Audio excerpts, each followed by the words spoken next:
o meu pai fez um ponto de comércio assim na frente da nossa casa e montou uma lojinha. Era uma lojinha que vendia CD, carregador, sabe? Essa bagulheira toda. E nessa época, a minha mãe continuou trabalhando fora, porque eu acho que a lojinha não vendia tão bem assim para conseguir bancar a casa sozinha. Então, sempre que meu pai precisava sair da loja, ou que ele fosse pagar uma conta, ou às vezes que ele precisava entrar em casa para ir no banheiro, alguma coisa assim, eu que ficava olhando a loja para ele, sabe?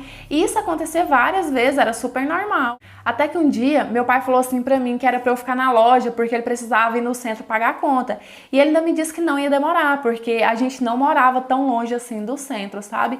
E aí meu pai saiu. Nisso que o meu pai saiu, chegou um cara estranho na loja, sabe? Eu lembro muito bem dele. Ele tinha mais ou menos a idade do meu pai na época, sabe? Bem mais velho que eu, careca, barbudo. E aí ele me pediu um tal CD lá, que eu não lembro muito bem o nome, e eu fui procurar. Procurei e nada de encontrar esse CD pra ele. Então eu falei, não tem, né? Só que ele não foi embora, ele continuou conversando comigo, puxando assunto, perguntando um monte de coisa da minha vida, perguntou meu nome, perguntou minha idade, sabe? Perguntou se meu pai me deixava muito lá na loja, se a minha mãe trabalhava fora, tipo, um monte de coisa. E eu, na inocência, fui falando tudo, porque era pra eu ter ficado com medo, né? Um cara estranho, que eu vi muito bem que não era ali do bairro, fazendo um monte de perguntas da minha vida, só que pra mim ele era só um cliente curioso e ponto. Tanto que aquele dia eu nem contei isso pro meu pai, sabe? Eu não vi nada demais.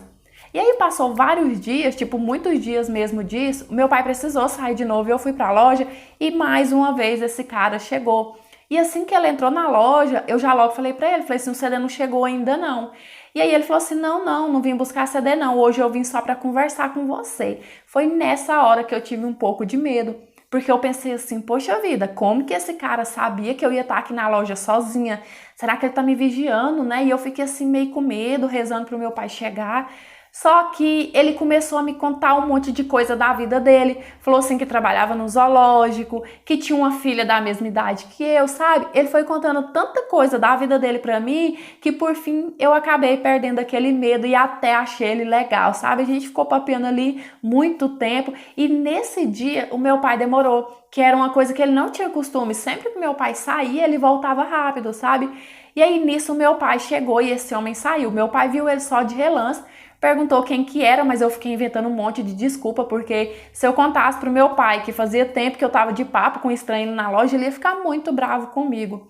E aí, isso virou meio que rotina. Esse homem, ele sumia um tempão, e aí quando eu tava sozinha na loja, ele aparecia e a gente ficava conversando, sabe? Virou rotina, tipo, sempre acontecia isso. E com o tempo, eu fui sentindo que eu tava gostando desse homem. Olha só a bomba. Eu tinha 13 anos nessa época e esse homem ele deveria ter, sei lá, seus 33, 34 anos, mais ou menos isso. Olha só o perigo, vai vendo. E aí eu coloquei isso na cabeça, sabe? Que eu tava apaixonada por ele e eu comecei a fantasiar que ele também tava apaixonado por mim, porque ele tava sempre perguntando da minha vida, ele tava sempre ali na loja conversando comigo. E assim, eu nunca fui muito de ter medo das coisas, sabe? Então um dia eu decidi que quando ele voltasse na loja, eu ia contar pra ele. Eu pensei assim, eu vou contar pra ele, porque eu sei que ele é apaixonado por mim também, a gente vai se casar, vai ter filhos, olha a cabeça da criança. Porque pra mim, uma menina de 13 anos é sim só uma criança. E aí ele demorou uns dias pra poder voltar, sabe, como de costume, ele não vinha toda semana ou todos os dias, ele demorava uns dias. E assim que ele chegou, eu fui e comecei a falar pra ele que tava afim dele, que sabia que ele também tava apaixonado por mim. E ele me deixou falando, pegou um celular, deu uma ligação, virou as costas e foi embora. Eu, sem entender nada, continuei o resto do dia ali na loja. Mesmo quando o meu pai chegou, eu não fui embora, porque eu pensei assim, se ele chegar, eu tô aqui, né? E aí, quando foi bem à tardezinha, a gente estava quase fechando a loja, ele voltou. Chegou ele, um outro cara e uma mulher. E quando ele entrou na loja que o meu pai tava, chega, me deu um frio na barriga, que eu fiquei pensando assim, meu Deus, se esse homem falar aqui perto do meu pai o que eu falei, o meu pai vai me matar. Só que aí ele não veio conversar comigo, ele foi direto no meu pai, sabe?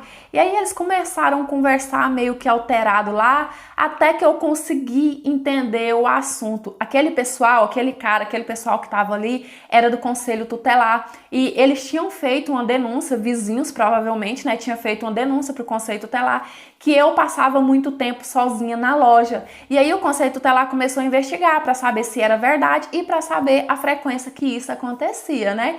E eu era tão cabecinha de borboleta, gente, que eu ainda fiquei triste, sentindo assim que ele tinha me enganado, me iludido, sabe? Sendo que o cara foi maior gentil, não contando pro meu pai que eu tinha feito aquela declaração maluca pra ele. E aí ele começou a falar pro meu pai, falou assim, só não sabe o perigo que essa menina corre aqui não. Vários dias eu converso com ela sozinho nessa loja. Já pensou se eu fosse um maníaco, sei lá, um ladrão, o perigo que ela tava correndo aqui sozinha, se eu tenho noção. E o meu pai ficava caladinho, sabe? Ele não respondia, coitado, ele tava todo sem jeito e acho que ele tava amedrontado também.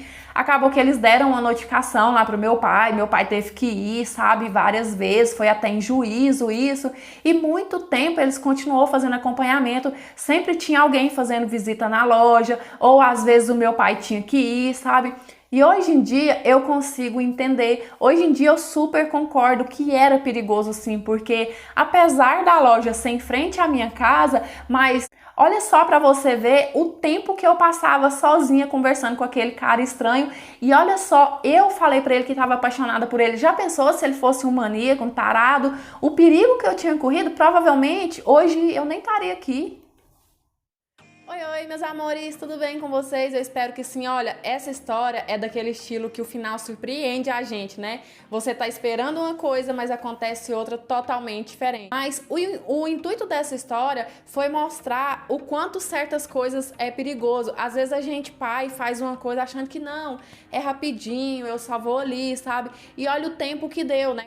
Várias vezes o cara chegava, ficava sozinho na loja conversando com a menina, foi indo até que a menina se apaixonou por ele, porque uma menina de 13 anos, ela é sim fácil de se iludir, e se ele não fosse do conselho tutelar, provavelmente poderia ter acontecido alguma coisa com ela, sabe? Que não fosse, sei lá, que ele não matasse ela, não fizesse algo assim, mas ela poderia ter um envolvimento com um cara que tinha idade de ser o pai dela, né? Porque, por causa de várias vezes que ela ficava sozinha na loja.